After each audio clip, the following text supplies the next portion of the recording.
Welcome back, Princess. I trust your ride was pleasant. Try not to look too relieved, sir. Welcome to Watch Mojo, and today we're counting down our picks for the top 10 things you missed in House of the Dragon, Episode 1. Aegon called his dream the Song of Ice and Fire.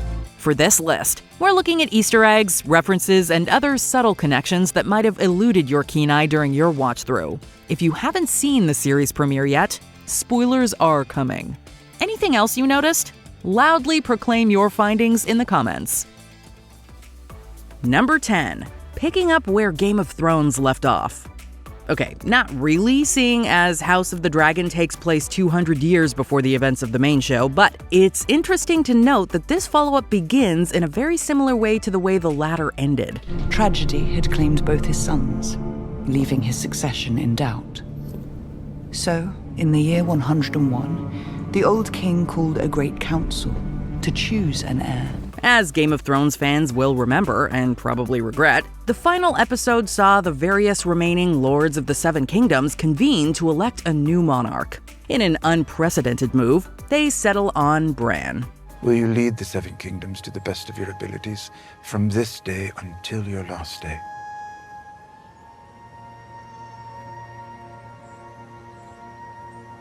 Why do you think I came all this way?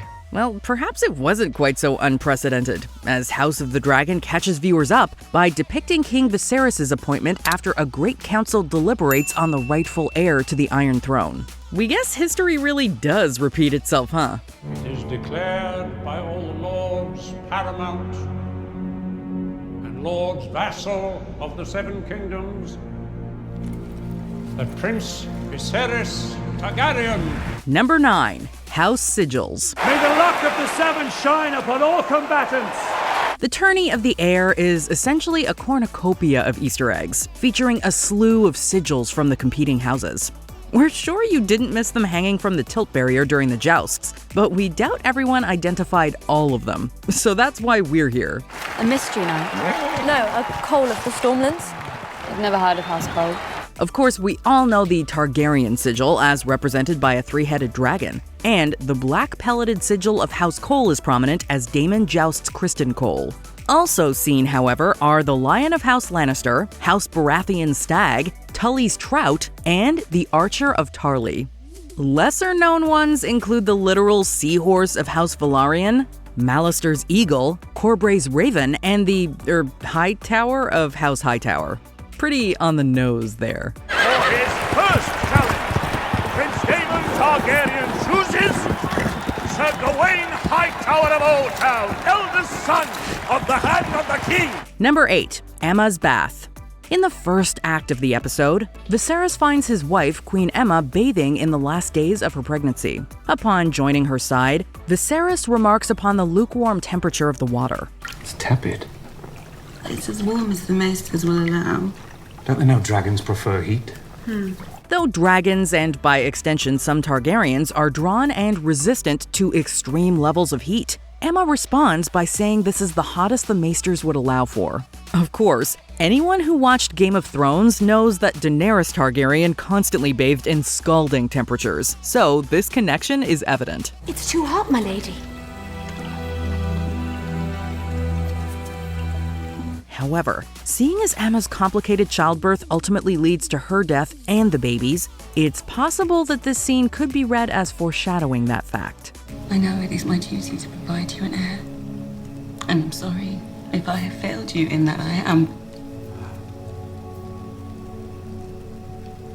But I've mourned all the dead children I can. Number 7. Nymeria. When Princess Nymeria arrived in Dorne, who did she take to husband?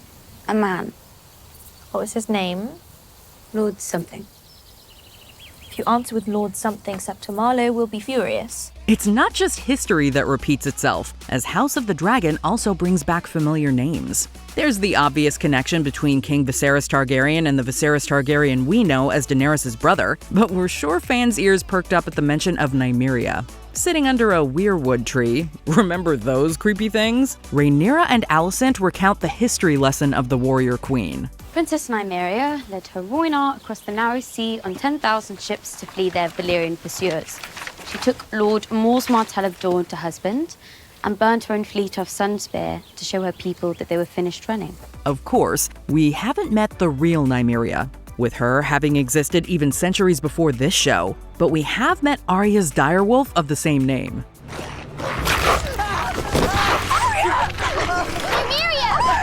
Still, this may be more setup than reference, as it's been reported that another sequel series, 10,000 Ships, is set to recount Nymeria's story.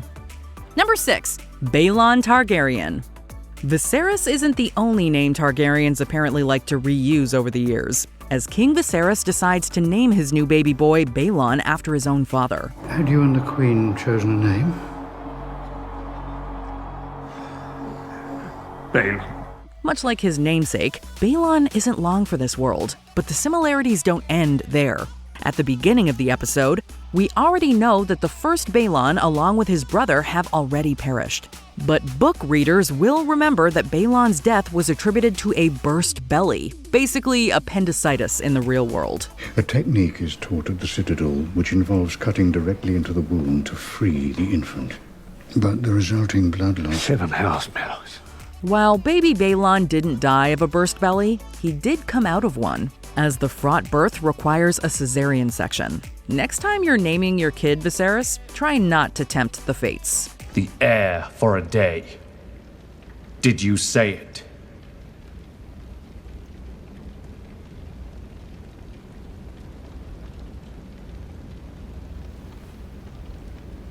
We must all mourn in our own way. Number 5. A Feast for Crows.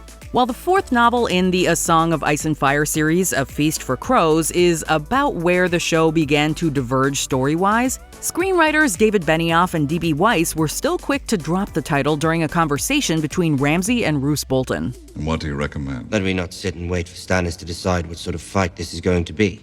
That we hit first, and hit hard, and leave a feast for the crows.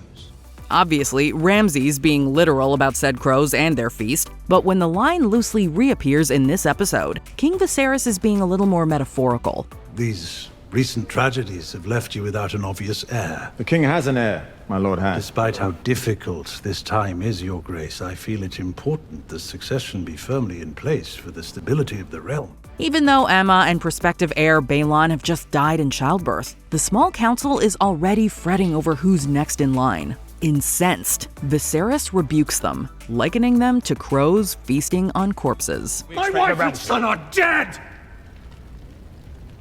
I will not sit here and suffer crows that come to feast on their corpses! Number 4. The Iron Throne.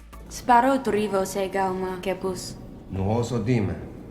Kes nuhos demivos madularios. Dochem paliknut statilux daor. The Iron Throne is a staple of Game of Thrones, so it's unsurprising that it appears here. However, show watchers will note that this one's looking a lot pointier. Indeed, there appear to be a whole lot more swords surrounding it than the last time we saw it, much more in keeping with George R.R. Martin's 1,000-sword description in the books. Heck, the throne is so much pointier now that it's giving Viserys serious pricks. It's a small cut from sitting the throne. It's nothing. Though Martin was disappointed with the throne on the original show, this may just rectify things, as it also matches the mental picture Daenerys had prior to her actually seeing it. What do 1,000 swords look like in the mind of a little girl who can't count to 20? I imagined a mountain of swords too high to climb. So many fallen enemies, you could only see the soles of Aegon's feet. While they might have taken swords away in the years since, it's too bad they never made it comfortable. Number 3. The Death of an Arryn. Emma! Emma! I'm here. I'm here. Speaking of Emma's death, it should be noted that she hails from House Arryn prior to marrying Viserys Targaryen. While the Arryns don't have a consistent presence on Game of Thrones, they ultimately play a major part in kicking off the show's events. Lord Eddard Stark, I would name you the Hand of the King. As you'll recall, the first episode's inciting incident is Ned Stark being courted by Robert Baratheon to be the new Hand of the King. This, of course, leads to 8 seasons of misfortune, but it all came about with the murder of the previous Hand, Jon Arryn. What if Jon Arryn told someone?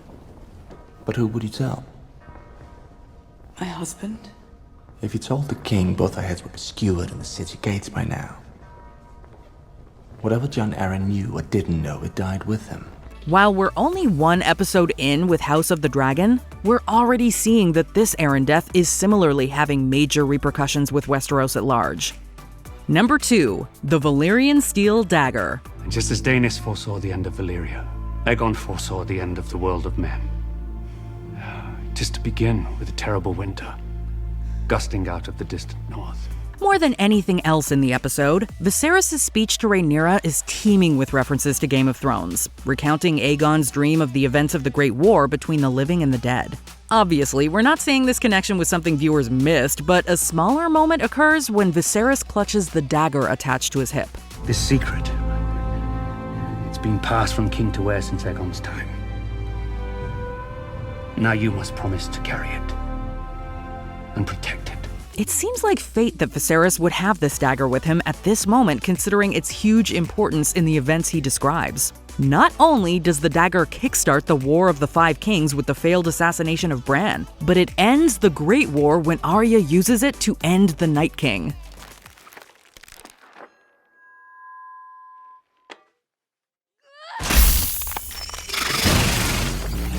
It's cool to see fictional history come alive, no?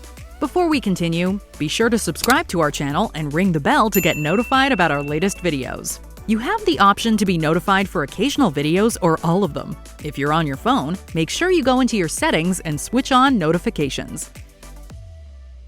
Number 1. Promise Me. The Valyrian steel dagger isn't the only sly reference during Viserys' speech, as one even slyer comes at the end when he asks Rhaenyra to promise him to keep Aegon's Song of Ice and Fire with her. Promise me this, Rhaenyra.